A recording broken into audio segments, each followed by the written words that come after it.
these promising beginnings in Carpatho-Rusyn civic and cultural life, beginnings that were the result of the revolution of 1848, were really to last for only 2 decades.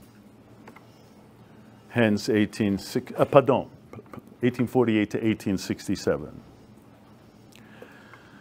Now, the reason that this so-called first national revival that I have mentioned, the reason that it came to an end had to do with larger political changes in the 1860s and within the larger realm of the Austrian Empire.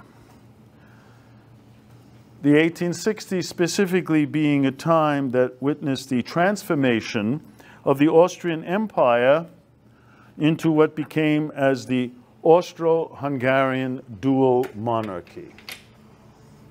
The Austro-Hungarian dual monarchy.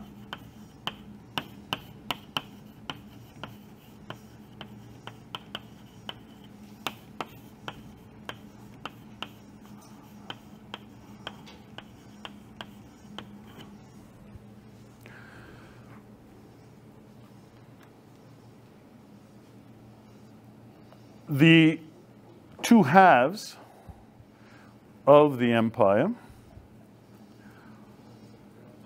after 1868 developed in increasingly different ways, and that increasing differentiation had a direct impact on the status of Carpatho-Rusyns. Now, those Carpatho-Rusyns living on the northern slopes of the mountains in an area which we saw on one of our early maps called the Lemko region, they lived on the northern slopes of the mountains in Galicia and the Galician half of the empire. Living there, they benefited from the relatively more tolerant policies of the Austrians, Austrian-ruled Galicia, in particular toward Austrian imperial policies toward its various peoples.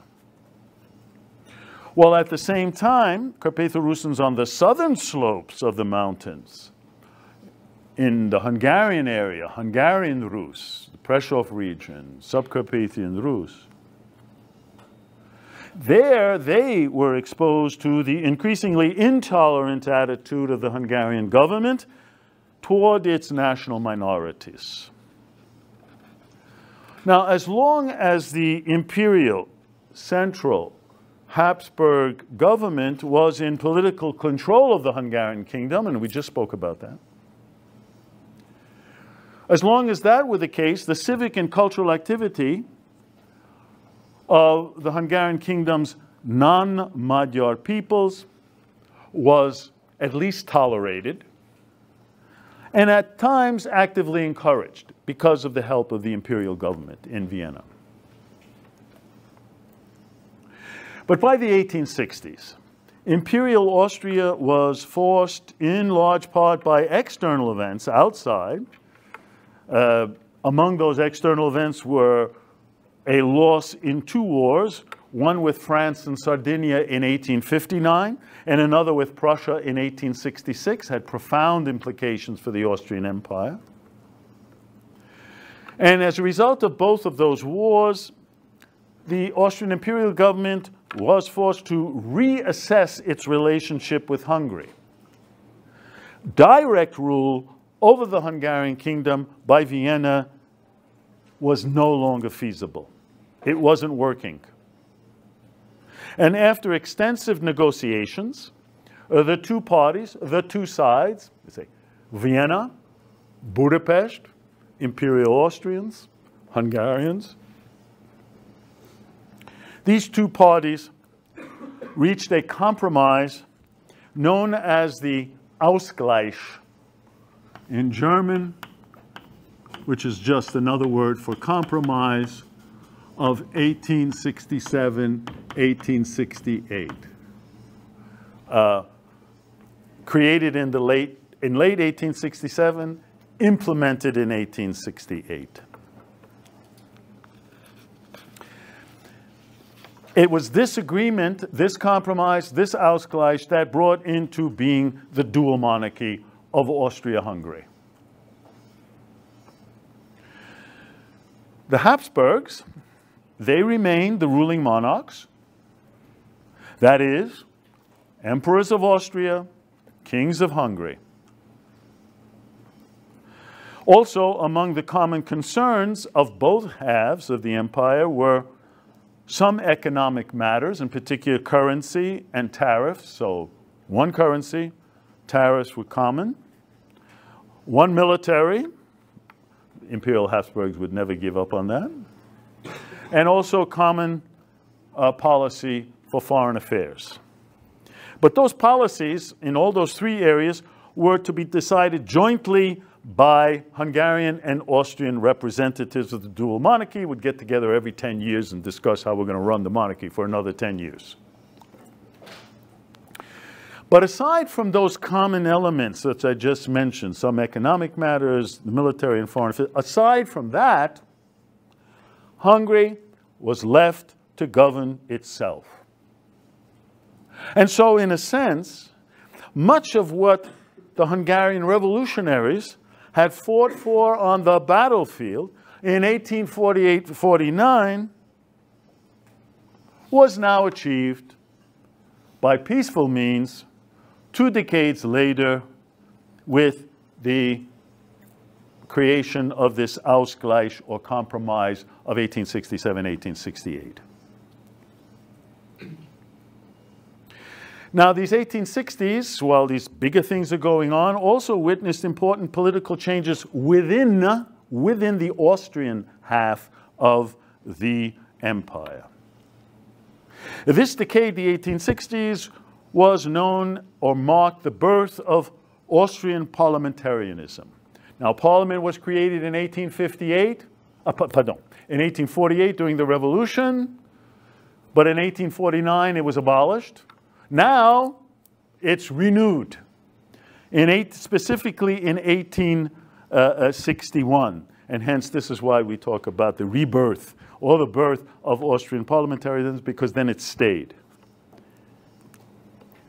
And that was to have a positive impact on that portion of Carpathian Rus where the Lemkos lived in Galicia, north of the mountains, that is under Austrian control. Beginning in 1861, elected representative bodies were created at the district level, at the provincial level, and at the national level. So each district had its own council, to which, in this case, Lemko-Rusyns were elected, especially during the decades before World War I.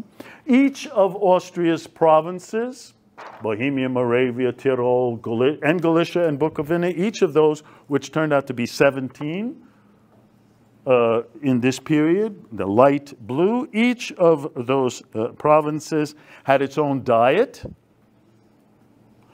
The diet for Galicia was based in the provincial capital called Lviv. And deputies were elected to this diet. And the Lemko region sent deputies to the Galician Diet, several of whom in the 1860s and 1870s were in fact of Lemko-Rusyn background. Now, from the standpoint of the Austrian authorities, there was no distinction, and this is important, made between Carpatho-Rusyns living in the Lemko region of Galicia and the rest of the East Slavic population living in Galicia, and for that matter, the other province to the east, Bukovina. All of them were classified in official documents as Ruthenen, which is the German form of the word Ruthenian, which in turn is the English Latinized form for Rusin. So everyone was called Ruthenen in the empire, Ruthenian. The Ruthenian deputies in the Diet and also in the National Parliament in Vienna, were successful in lobbying for state funds to support education in the native language, and they operated legally within a state, that is in this case the Austrian half of the empire, that allowed for the existence of Ruthenian political parties, Ruthenian civic organizations, Ruthenian cultural societies, a wide range of Ruthenian language newspapers and other publications. All these factors worked to the advantage of the Lemko-Rusyns when they finally began to mobilize in the last decades of the chronological 19th century. Now, precisely also at this time, in Galician Ruthenian cultural life, it was characterized by sharp divisions, or divisions, maybe not so sharp, sometimes not, but between three orientations or factions, depending on what you want to use, each of which had differing views on the national identity of these East Slavs living in the eastern portion of the Habsburg Empire, or Austria-Hungary. And the adherents of those three orientations were known as Ruthenians or Old Ruthenians, Ukrainophiles, and Russophiles. Well, what did this mean? What was the differences, maybe similarities, between these three orientations? And again, very important, same people, same area, same towns, same families, right? We're not talking about different areas, different people. No, it's this one people, but they have a different understanding of who they are.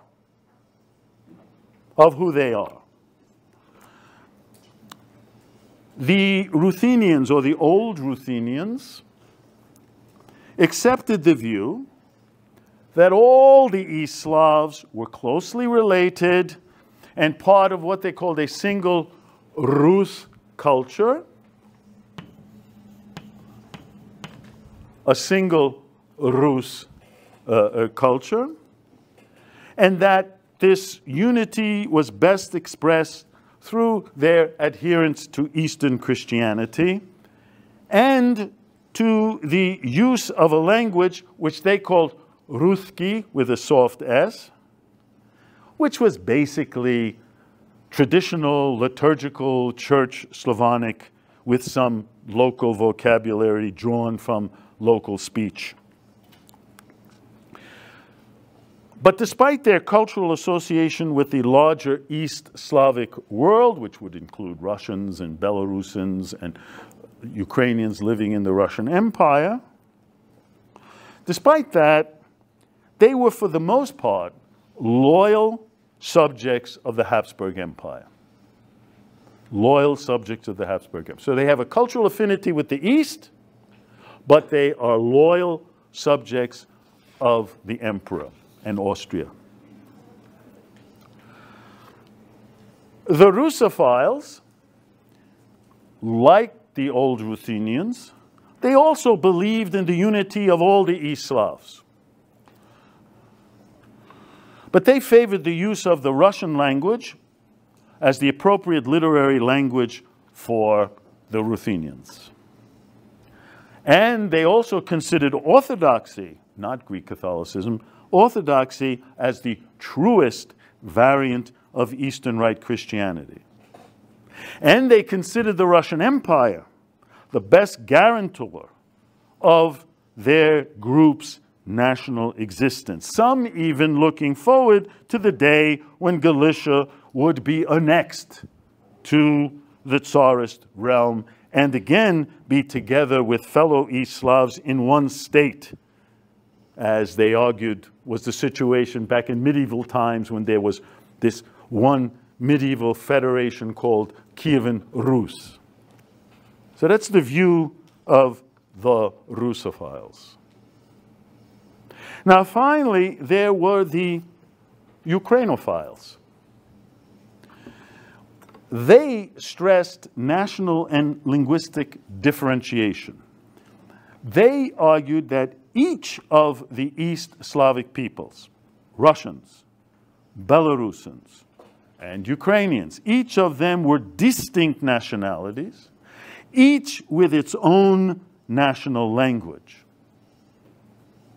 And as for the Ruthenians of Galicia, from their perspective, they were considered a branch of the Ukrainian nationality.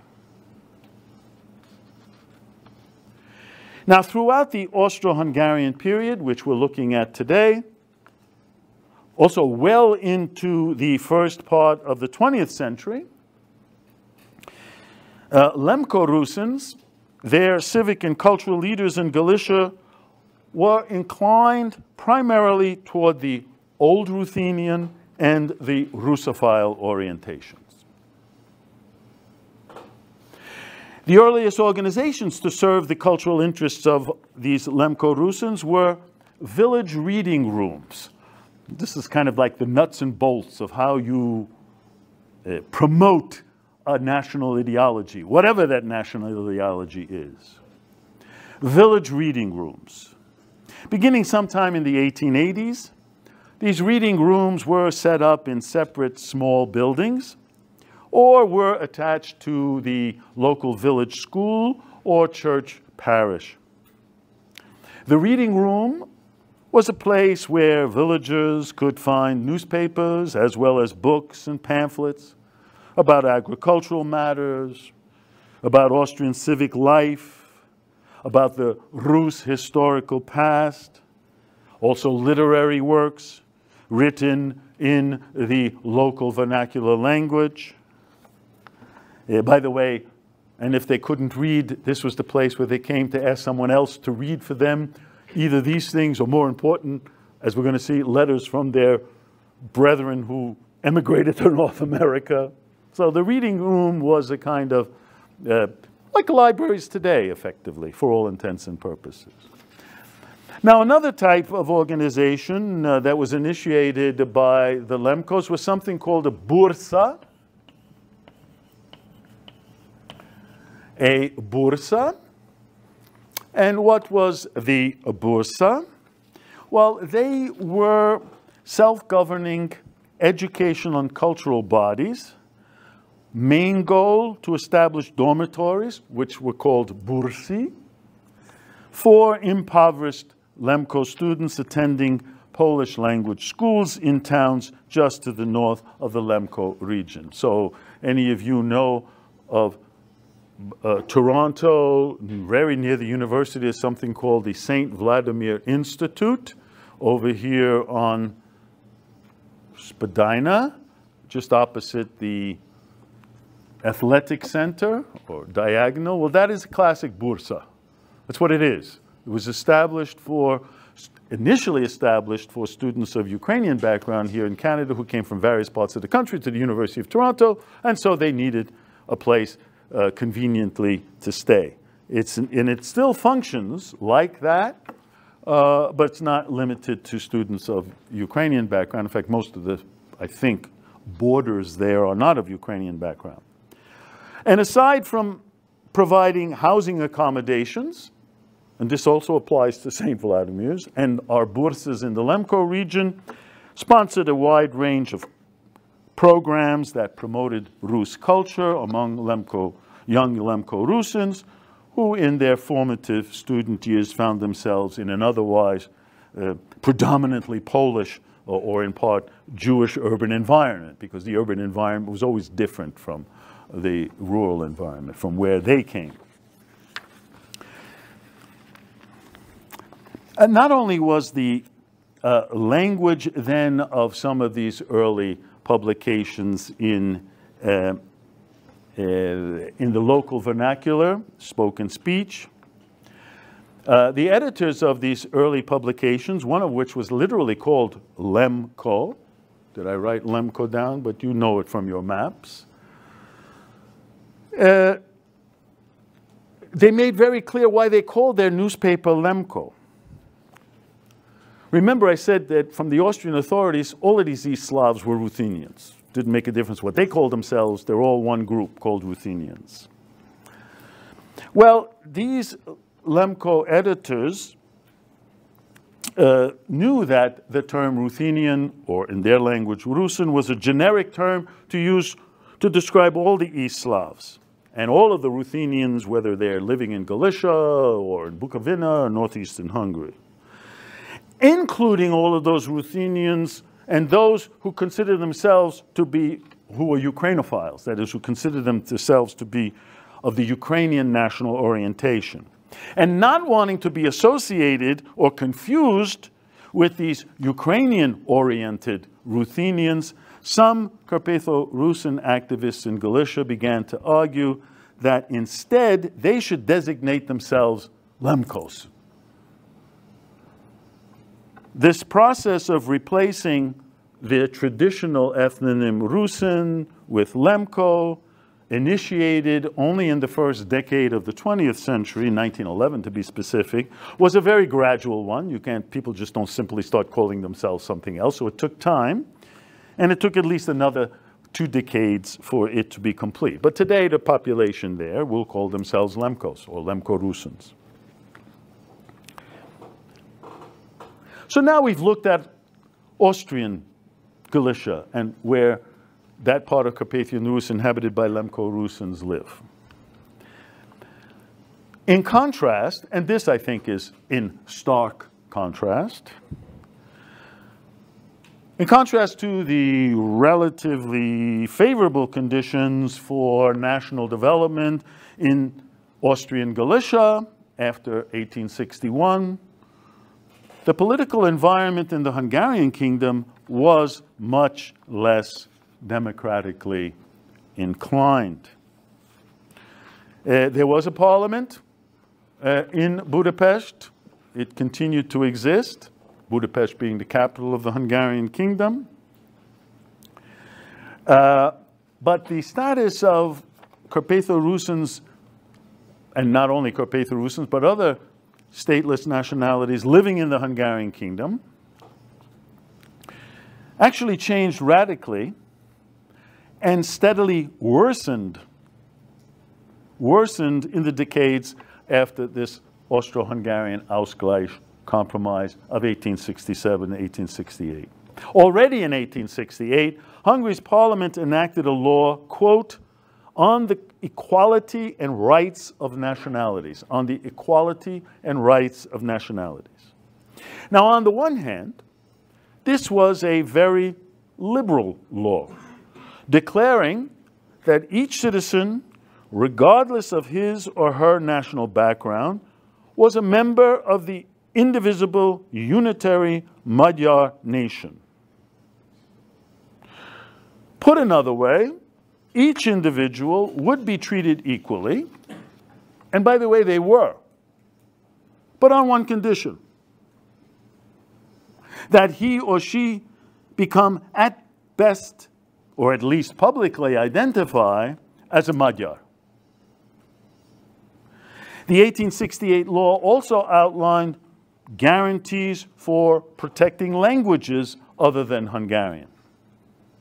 Although in practice, these laws were never enforced. We all well know governments can pass laws, parliaments can pass them, but then someone has to implement them. And that does not always happen. And also, in contrast to Austrian Galicia and the Lemko region, we were just talking about those reading rooms and those student bursas, propagating national ideals and some form of the Rus language.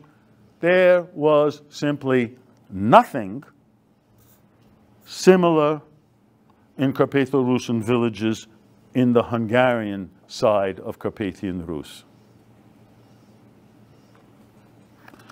And another contrast to Austrian Galicia, the Hungarian government initiated in the 1870s an open policy of national assimilation. And this was what was known as Magyarization. Magyarization.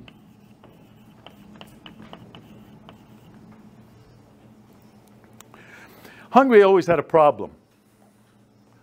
Big kingdom, numerous peoples, and the Magyars, who considered themselves to be the ultimate representatives of the Hungarian kingdom, were always in a numerical minority. So here they are, they have their own kingdom, and they're in a minority.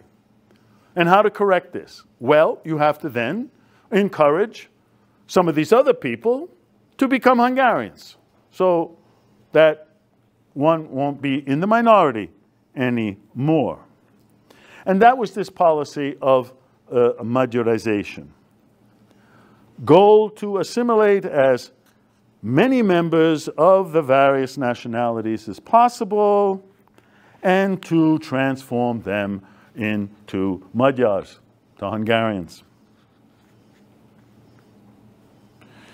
Magyarization proved to be especially successful among that small stratum of the Carpatho-Rusyn population that completed schooling beyond the elementary level. Put another way, the educated, the intelligentsia, are always quick to adapt somehow.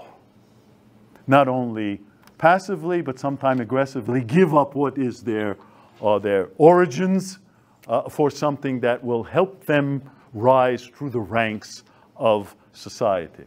And this happened not only amongst Carpatho-Rusyn intelligentsia, but also Slovak, Croat, Serb, Romanian, etc. And since the Hungarians did not discriminate against anybody because of their religious or national background, everyone was treated equal. You want to become a Hungarian? Well, fine, no problem.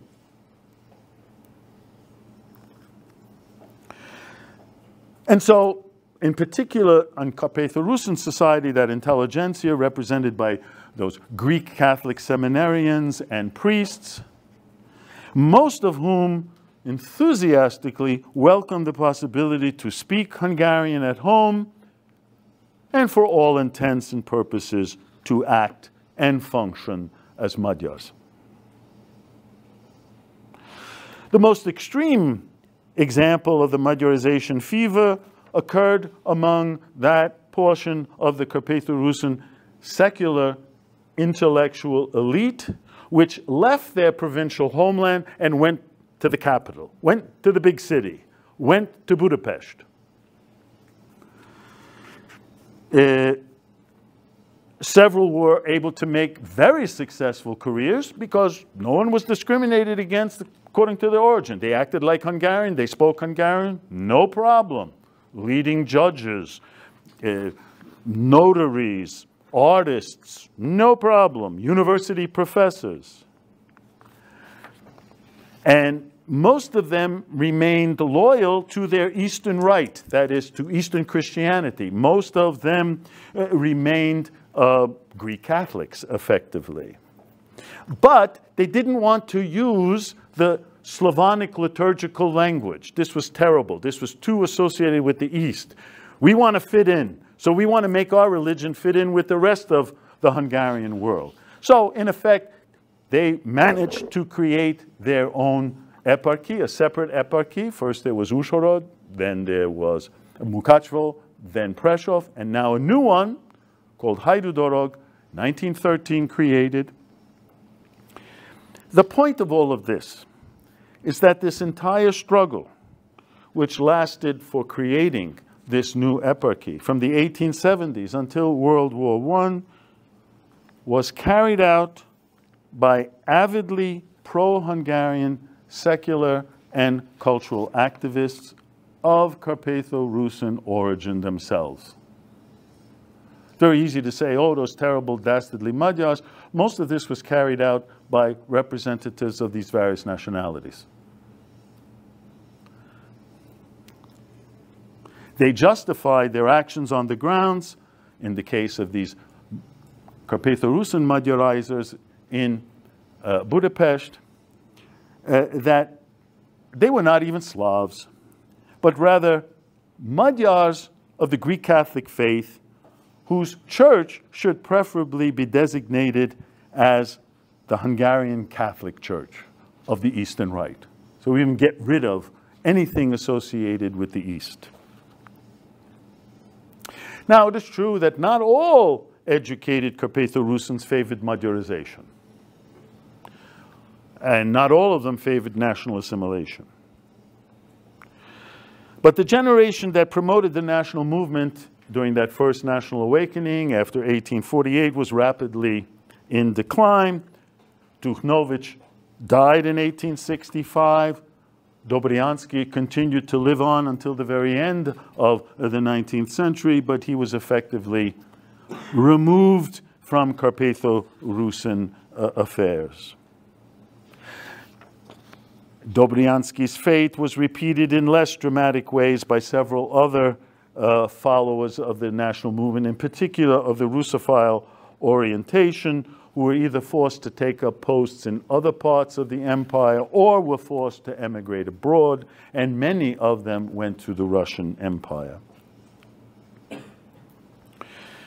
There were still a few who remained behind, but writers in particular, but following in the footsteps of Dobryansky and of Duchnovich, all were Russophiles who believed that if Carpatho-Rusyns would ever be able to survive in this increasingly Magyarized Hungary, they could only do so by associating themselves with something bigger than themselves, the Russian language and Russian culture. And lest one assume that the entire Greek Catholic clergy were Magyarizers, it should be pointed out that all of the Carpatho-Rusyn national patriots that I've been alluding to were Greek Catholic priests, though those who weren't Magyarizers were usually working in isolation in rural villages, and more often than not out of favor with their bishop, and usually because of their Eastern-oriented nationalist activity. There was an alternative view regarding national survival, and that was put forth by a new generation of activists, some of whom were also Greek Catholic priests. They came onto the scene in the 1880s and 1890s. Rather than look to Russia, these activists focus on their own Carpatho-Rusyn culture as a source of pride. They actively or passively promoted the view that the appropriate language for education and publications should be based on their own spoken Rusin vernacular. These figures believed that one could simultaneously be a Carpatho-Rusyn patriot and a loyal citizen of Hungary. You didn't have to give up your national identity or language to be a loyal citizen. But in the end, all these Carpatho-Rusyn activists, regardless of their orientation, national orientation, they really only represented a handful of people fighting an uphill and seemingly futile battle against the overwhelming forces of the Hungarian state and the Magyarization program. The culmination of the Magyarization process took place in the educational system. Remember, education always very important. It's there in schools where young people are formed, their identities are truly formed. In 1907, Hungary's parliament adopted a school law according to which the Hungarian language became the official language of instruction for the entire school system. And the entire school system teachers were required, quote, to develop and strengthen in children a sense of loyalty to the Hungarian fatherland and and awareness of belonging to the Hungarian nation. So there are your foot soldiers for the modularization project, the teachers. And as a result, as an example, if in 1896 there were 255 schools where both subjects in Rusin and Magyar were taught, by 1913 there were none where both languages were taught, and only 34 throughout the entire part of Carpathian Rus in Hungary, in which only a few subjects were in Rusin. And so, in the absence of any national organizations, or schools, or village reading rooms, and in a state that now was aggressively carrying out a policy of national assimilation, and in a situation in which the majority of Carpatho-Rusyn secular and clerical educated individuals actively welcomed the possibility to become Magyars or Hungarians, it's not surprising that the overall numerical size of the group did not increase. Now, there were two reasons why the numbers didn't increase. One had to do with this assimilation process, especially evident in the lowlands of what is today present-day Eastern Slovakia. So, while people may have not given up their religion, they changed their nationalities. And we know they changed their nationality because there began from 1857 and certainly from 1881 every year national censuses in which people were asked to identify their mother tongue, their native language, which give an indication of who they were ethnically. And as a result of that, here we have on this map, the green is where Carpatho-Rusyns were or remained by World War I, but all of these areas here show Carpatho-Rusyn villages in which they became assimilated. Either they identified themselves as Hungarians or, for that matter, as Slovaks. So this was one of the reasons why the numbers decreased in terms of the total number of Carpatho-Rusyns. The other factor contributing to a decline in numbers of Carpatho-Rusyns was emigration, which by the 1880s became an increasingly widespread phenomenon throughout the Hungarian kingdom, and for that matter also in neighboring Austrian Galicia to the north. Emigration inevitably directed to economic conditions in Carpathian Rus. On the southern slopes of the mountains, the Hungarian government, during the Revolution of 1848, did abolish serfdom. We saw that. But the economic status of the peasant farmers at best only marginally improved. Some ways it even declined because they never had enough land to break from the control of the landlords. And aside from that, during these decades, which are effectively the second half of our long 19th century, there was no war. Epidemics that had characterized the beginning of the century were no longer present. There was a general rise in health standards throughout Austria-Hungary as a whole. And as a result of all of this, there was a natural demographic increase and also slightly longer lifespans. But this produced further strains on the basically subsistence level agricultural economy of Carpatho-Rusyns in their villages. And that was made worse by the tradition of dividing the land among the sons in a given family. And so we have ever smaller and smaller plots, resulting in less agricultural productivity and a reduction in the ability to support rural families. And on top of it, the Hungarian kingdom as a whole and Austrian Galicia were the least industrialized parts of the Habsburg dual monarchy, and peripheral areas like Carpathian Rus were certainly without any large-scale industrial enterprises that might provide employment to a significant number of local inhabitants. This doesn't mean that there was no industry. Yes, there was some industry, very small scale.